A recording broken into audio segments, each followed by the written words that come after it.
Is this some kind of joke? The words, sharp and laced with disdain, cut through the dry California air. Security Forces Officer Miller adjusted her mirrored sunglasses, her gaze sweeping over the old faded sedan that was wholly out of place at the VIP entrance to Vandenberg Space Force Base. At the wheel sat a man who seemed to have driven straight out of a history book. His face was a roadmap of wrinkles, his hair a wisp of silver, and his hands resting calmly on the steering wheel were spotted with age. "Sir, this is the VIP entrance for the Odyssey 7 launch," Miller continued, her voice amplifying the manufactured patience of someone who had no time for this. Her partner, a younger officer named Davis, shifted his weight, looking from the old man to the gleaming launch tower that pierced the sky miles away. "Your invitation and identification, please." The old man didn't speak. He simply reached over to the passenger seat and picked up a worn leather satchel. From it, he produced an equally worn wallet. His movements were slow, deliberate, unhurried by the officer's abrasive tone. He handed her a military ID card, its lamination clouded and peeling at the edges. Miller took it with 2 fingers, a frown pinching her lips. She stared at the faded photograph, the antiquated typeface. "Arthur Vance, Colonel." She read the name with a note of theatrical disbelief. She looked from the card to the man, then back again. "This is expired, by about 40 years. She wasn't wrong. The card was from a different era, a relic of a military that existed long before the sleek Delta Wing insignia of the Space Force sewn onto her own uniform. To her, it was a meaningless artifact presented by a confused senior citizen who had likely taken a wrong turn. "Look, Grandpa," she said, her condescending tone hardening into a command. "I don't know what you're trying to pull, but this launch is a Tier 1 security event. I need you to turn this vehicle around and exit the base." "Now." Arthur Vance said nothing. His gaze remained fixed on the distant rocket, a silver needle against the brilliant blue canvas of the sky. He seemed to be listening to a sound no one else could hear, a low hum that vibrated in his bones. A small line of cars, expensive black town cars and government vehicles, was beginning to form behind Arthur's sedan. Horns began to beep, muted but impatient. The disruption was drawing attention. Other security personnel were starting to watch, their curiosity piqued by the standoff at the VIP gate. The crowd of onlookers, a mix of uniformed personnel and civilian contractors, began to murmur among themselves. "Did you hear me?" Miller's voice rose, sharpened by the pressure of the waiting VIPs. "Turn the car around." Arthur finally turned his head, his pale blue eyes meeting hers. They were calm, clear, and held a depth that unsettled her. "I was invited," he said. His voice was quiet, raspy with disuse, but steady. Miller let out a short, incredulous laugh. "Invited? By who? The ghost of Christmas past?" She held up the old ID card for her partner to see. A mocking gesture. "Get a load of this, Davis. He says he's an invited colonel." Davis shifted uncomfortably. "Miller, maybe we should just call it in. Let command sort it out." "Command has better things to do than deal with a disoriented civilian," she snapped back, her authority challenged. She leaned down, bringing her face closer to Arthur's open window. The smell of sun-baked asphalt and her cheap floral perfume filled the car. "Sir, I am giving you a lawful order. For the last time, move your vehicle or I will have you removed from it." Arthur's hand, which had been resting on the steering wheel, drifted down to his keys in the ignition. Dangling from the ring was a small, tarnished silver charm in the shape of a retro-futuristic rocket. His thumb began to rub its smooth, worn surface, a small, repetitive motion. It was an absent-minded gesture, but to Miller it was another sign of his senility, another strange tick from a man who was wasting her time. The injustice of the scene hung thick in the air. The young, powerful officer, clad in the crisp uniform of the future, publicly belittling a silent, elderly man. The growing audience, the mounting pressure, the sheer disrespect, it was a spectacle of casual cruelty. Arthur absorbed it all with a stillness that was both unnerving and deeply profound. He had weathered worse storms than this. He had faced down pressures that would have crushed this young officer into dust. So he waited. Miller misinterpreted his silence as defiance. Her patience, already a thin veneer, finally cracked. "That's it. Davis, get on the radio. Report a non-compliant individual at the VIP gate. Possible cognitive issues. We're taking him in." As Davis reached for his radio, Miller's gaze fell again on the keychain Arthur was fiddling with. The little silver rocket seemed to mock her.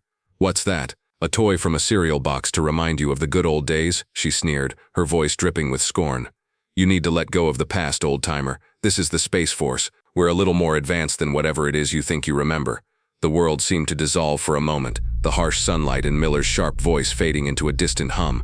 The worn silver rocket in Arthur's hand grew cold, impossibly cold, and the scent of sanitized recycled air filled his lungs. He was no longer in his car, but strapped into a cramped, vibrating seat.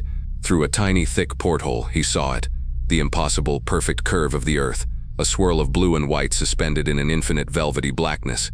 A gloved hand belonging to his co-pilot reached over and pressed an identical rocket charm into his palm. "For luck, Art," said the voice in his helmet, tinny and distant. "The world will never know we were here, but we'll know. Bring it home." The memory, a flash of brilliance lasting only a second, receded, leaving Arthur back in the oppressive heat of the California sun. The rocket charm was warm in his hand now, a small anchor to a history that had been deliberately erased. He looked at Officer Miller, and for the first time, a flicker of something, not anger, but a deep, profound sadness showed in his eyes. A short distance away, controlling the flow of traffic into the general parking area, stood Airman First Class Leo Martinez. He was young, just a year out of tech school, but he was a voracious reader of military history. He'd been watching the confrontation at the VIP gate with a growing sense of unease. He saw the old man's car, the officer's aggressive posture, the way the crowd was whispering. It felt wrong. He'd seen Miller in action before. She was known for being abrasive, a stickler for rules who seemed to enjoy wielding her small measure of authority. When she held up the old ID card, trying to shame her partner, Leo was just close enough to catch the name printed on it, Arthur Vance. The name hit him like a physical blow. Vance. Colonel Arthur Vance. It couldn't be. He'd read that name in a declassified journal article he'd found on a restricted network. It was mentioned on a small, dusty plaque in the base's historical wing. A plaque dedicated to the pioneers of Project Argus, a program so secret that most of its records were still sealed or had been destroyed. The project was the stuff of legends, a rumored military space program from the late 1960s that predated the space shuttle, a program that put pilots in orbit on classified missions, testing technologies that were the very bedrock of what the Space Force was today. Most of the pilots listed on that plaque were marked as deceased, but the name Arthur Vance had no such notation. Leo's heart hammered against his ribs. He looked from the name on the plaque in his memory to the frail-looking old man being threatened with arrest. It had to be him, and he was being treated like a vagrant. Panic and adrenaline surged through him. Protocol dictated he report this through his chain of command, a process that would take far too long. Miller was about to arrest a living legend. Acting on pure, gut-wrenching instinct, Leo pulled out his personal cell phone. His hands were shaking as he scrolled through his contacts. He couldn't call the base commander, but he had the number for his flight chief, Master Sergeant Evans. Evans was a 30-year veteran, a man who respected the old ways. He answered on the second ring, his voice gruff. "Martinez, this better be important. We're 5 minutes from T-30. Sarge." "It is," Leo said, his voice low and urgent.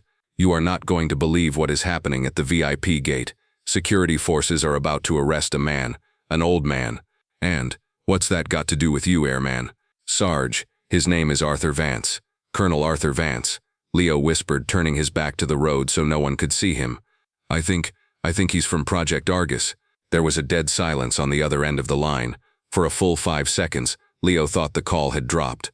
Then Master Sergeant Evans's voice came back, stripped of all its earlier annoyance. It was cold, sharp, and deadly serious.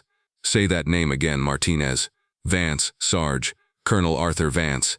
Stay where you are. Do not engage. Do not do anything," Evans commanded, his voice tight with an urgency that terrified Leo. "I'm handling it." The line went dead. Leo looked back toward the VIP gate. Miller and Davis were now opening their doors, moving to physically pull the old man from his car. Time had run out. The cavalry, if it was coming at all, was going to be too late. Inside the launch control center, a cavern of cool blue light and hushed tension, General Theron stood before the main display screen, a constellation of data points tracking the health of the Odyssey 7 rocket. Every person in the room, from the flight director to the engineers at their consoles, was focused with monk-like intensity on the countdown clock. T-29 minutes and holding, a voice announced over the intercom. "All systems are green for final sequence." It was at that precise moment of orchestrated calm that the door to the command deck burst open. Master Sergeant Evans, his face pale and his chest heaving, strode past the junior officers who tried to stop him, making a beeline for the general. He leaned in, ignoring the dozens of eyes that turned to him, and spoke in a low, frantic whisper. "General, my apologies for the interruption, but we have a situation at the Gate 3 VIP checkpoint." Theron didn't take his eyes off the screen. "Handle it, Sergeant. I'm a little busy right now." "Sir," Evans insisted, his voice trembling slightly. "You need to hear this. They're about to arrest a man. Sir, they say his name is Colonel Arthur Vance." The name hung in the air for a moment before it registered. General Theron's entire body went rigid. He turned slowly, his calm, commanding expression dissolving into one of pure, unadulterated shock. He stared at Evans as if the sergeant had just spoken in a foreign language. "What did you just say?" "Vance, sir. Arthur Vance." The general's eyes darted to a framed photograph on the wall, a picture he passed every day. It showed a group of 7 men in silver flight suits, standing in front of a sleek, black experimental aircraft. The photo was dated 1969. In the center of the group stood a young man with a confident grin, and the same pale blue eyes that were at that very moment staring down Officer Miller at the gate. A small brass plate on the frame read, "The men of Project Argus, ad astra per aspera. Get me a direct line to Gate 3 Security Command." Theron's voice was a low growl, but it cut through the room like a thunderclap. Every console operator froze, listening. He turned to his aide. "Get my vehicle, and get the escort. All of them. Now." As his aide scrambled to comply, General Theron stared at the photo on the wall, his mind reeling. Arthur Vance. The quietest of the Argus legends. The pilot who flew the longest mission. The one who manually corrected a fatal orbital decay. The man whose entire service record was a ghost, sealed under a level of classification so high that Theron himself had only been read into it a year ago. The president had personally signed the order to declassify parts of his record for the 50th anniversary of his most famous and most secret flight. Theron had invited him personally, sending the invitation to a quiet retirement home in Lompoc. He was supposed to be the guest of honor, a living link to the very origins of their mission. And his security forces were about to put him in handcuffs. A cold fury, purer and more intense than anything he had felt in years, settled over General Theron. Back at the sun-drenched gate, Miller's patience had evaporated into righteous indignation. The lack of an immediate stand-down order from her command only confirmed her assessment. This man was a nobody, a nuisance. She was the authority here, and she would enforce it. "All right, that's enough," she announced, her voice leaving no room for argument. She unclipped the radio from her shoulder. "Dispatch, be advised, subject is non-compliant. We are effecting an escort from the vehicle. We'll need transport and recommend a full medical and psychiatric evaluation." The threat hung in the air, ugly and final. She wasn't just removing him, she was branding him as mentally incompetent, stripping him of his dignity in the most public way possible. This was her final, irrevocable overreach. She and Davis flanked the driver's side door. "Sir, I need you to step out of the car. Place your hands where I can see them," Miller commanded, her hand hovering near the grip of her sidearm. Arthur Vance looked at her, his calm expression finally giving way to a profound weariness. He had spent a lifetime in the shadows, his greatest achievements witnessed only by the stars. He had never asked for recognition, never sought accolades. He had only wanted to come today, to see the culmination of a dream he had helped secretly build, to watch another generation reach for the sky. He slowly reached for the door handle, not in defiance, but in resignation. The fight, it seemed, was over. He would go with them. He would endure this last quiet indignity.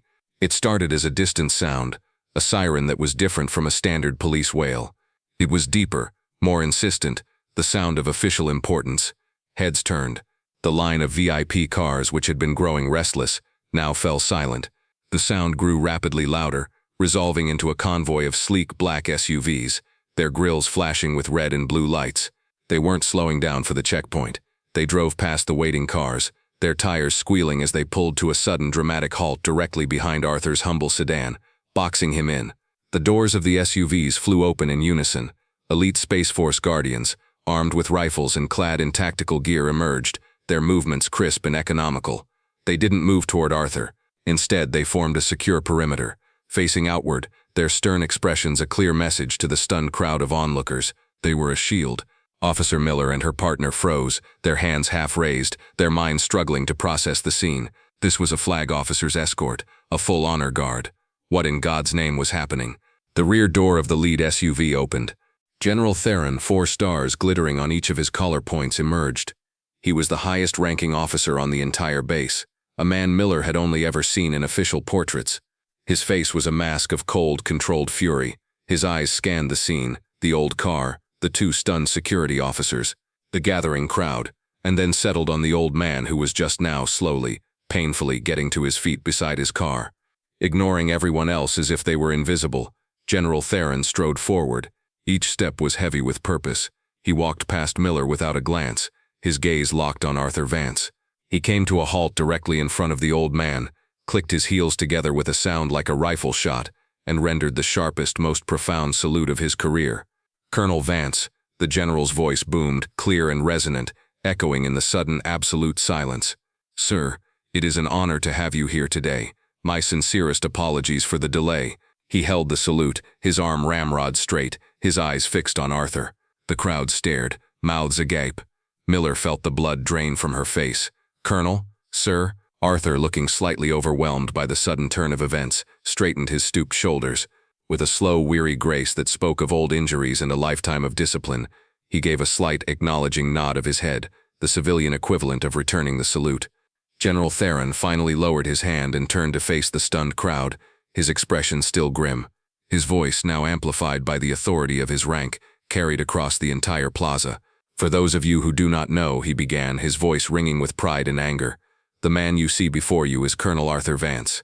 In 1969, while the world watched Apollo, Colonel Vance was piloting the X-27 Stargazer as part of the clandestine Project Argus. He and 6 other men were our nation's first military astronauts, paving the way for everything we do here today. His missions, classified for over 50 years, pushed the boundaries of human endurance and technology." A collective gasp went through the crowd. People began pulling out their phones, no longer to record a confrontation but to bear witness to a moment of living history. On his third and final mission, the general continued, his eyes finding Arthur's. Colonel Vance's vehicle suffered a catastrophic navigational failure in high orbit. Ground control couldn't help him. He was, for all intents and purposes, lost. For 17 hours, using nothing but his own calculations and a view of the stars, he manually piloted his crippled craft through re-entry.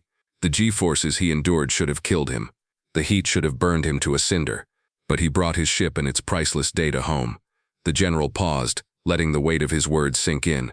He did this in total secrecy. There was no parade. There were no medals given in public. He and his fellow pilots were heroes who were ordered to live as ghosts. "The technology you see on that launch pad," he said, pointing a finger toward the gleaming Odyssey 7 rocket, "the navigation systems, the life support, the heat shielding, it was built on the back of his sacrifice, on data he nearly died to retrieve. I personally invited Colonel Vance to be here today. He is not a guest, he is the guest of honor." Having laid bare the truth, General Theron's gaze, now as cold and hard as granite, fell upon Officer Miller. She flinched as if struck. He took a slow step toward her, his voice dropping to a low, menacing whisper that was somehow more terrifying than his public address. "Officer," he said, the word dripping with ice. "What is your name and rank?" "Officer Miller, sir. Security forces," she stammered, her face ashen. "Officer Miller," the general repeated, letting her name hang in the air like a death sentence. "You stand here today wearing the uniform of the United States Space Force, a service that exists because of men like him. Your duty is to protect this installation, but your higher duty is to honor our heritage. You have failed in both. You looked at a hero, and you saw nothing but an old man. You have disgraced yourself in this uniform." He didn't yell. He didn't have to. The quiet, surgical precision of his words flayed her. Her career, she knew, was over. But before the general could continue, a frail, age-spotted hand came to rest gently on his uniformed arm.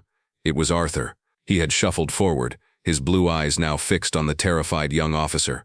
"General," Arthur said, his voice surprisingly clear and firm. "That's enough." General Theron turned, his expression softening slightly as he looked at the man he idolized. Arthur looked past him, directly at Miller. "The uniform changes," he said, his voice carrying a teacher's gentle authority. "The ranks, the rules, the technology, it all changes.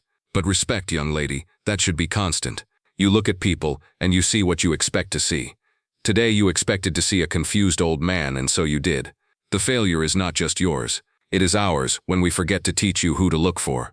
His words were not an accusation, but a lesson. He offered no condemnation, only a profound, heartbreaking wisdom. As Arthur's hand rested on the general's arm, the little silver rocket on his keychain swung free, catching the light. The glint was like a spark, igniting one last memory. He was standing in a sterile, windowless room. A grim-faced man in a civilian suit, a man whose name he was never told, was debriefing him after his final harrowing flight. "Your mission will be buried, Colonel," the man had said, his voice flat and final. For national security reasons, Project Argus never happened. There will be no parades, no public record. Your service will be a secret you carry to your grave. The man had then pushed a small velvet-lined box across the table. Inside was the silver rocket charm, a small token from a grateful but silent nation, for the man who touched the stars and can never speak of it. He looked from the memory to the real rocket, gleaming in the distance, a testament to a secret he had kept for a lifetime. General Theron personally escorted Colonel Vance past the shamed security guards and the awestruck crowd. He led him not just to the VIP section but to the command chair right beside his own on the observation deck, the highest seat of honor. As the final countdown commenced, the general would lean over and provide quiet commentary, explaining the new technologies, linking them back to the pioneering work Arthur had done 50 years prior. When the Odyssey 7 rocket finally roared to life, shaking the very ground beneath them, Arthur Vance watched, his face illuminated by the brilliant fire, a single tear tracing a path through the deep wrinkles on his cheek. It was a tear of vindication, of closure, of a promise finally fulfilled. The fallout from the incident at Gate 3 was swift and decisive. Officer Miller and her partner Davis were formally reprimanded, but General Theron knew a simple punishment was not enough. The problem was institutional.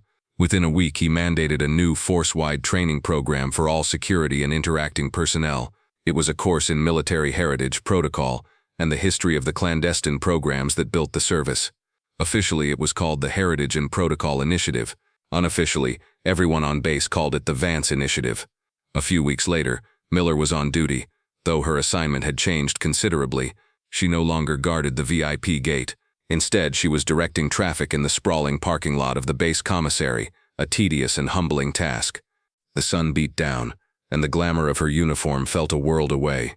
She saw him then, Colonel Vance, walking slowly out of the commissary with a small bag of groceries. Her heart leaped into her throat. She could have hidden, pretended she didn't see him. But the general's words, and more so the colonel's quiet grace, had stayed with her. She took a deep breath, straightened her uniform, and walked toward him. "Colonel Vance," she said, her voice small. He stopped and turned, his blue eyes regarding her with no hint of malice. "Sir, I wanted to apologize," she said, the words coming out in a rush. "Properly, without any excuses. What I did was wrong. It was disrespectful, and I am truly, deeply sorry."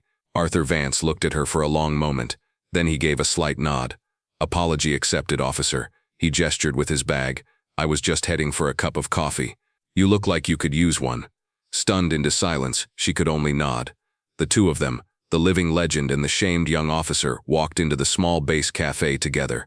He bought her a coffee and sat with her for 10 minutes, not speaking of the incident but asking about her family, where she was from and why she joined the service. In that quiet, unassuming act of grace, he taught her the final, most important lesson, that true strength isn't in rank or authority, but in humility and the capacity to see the person behind the uniform. The story of Colonel Arthur Vance is a powerful reminder that heroes often walk among us, hidden not by secrecy, but by our own failure to look deeper. Their valor is quiet, their service is unseen, but the legacy they built is the world we inherit. If you were moved by this story of quiet valor, please like this video, share it with someone who needs to see it, and subscribe to Veteran Valor for more stories that honor our unassuming heroes.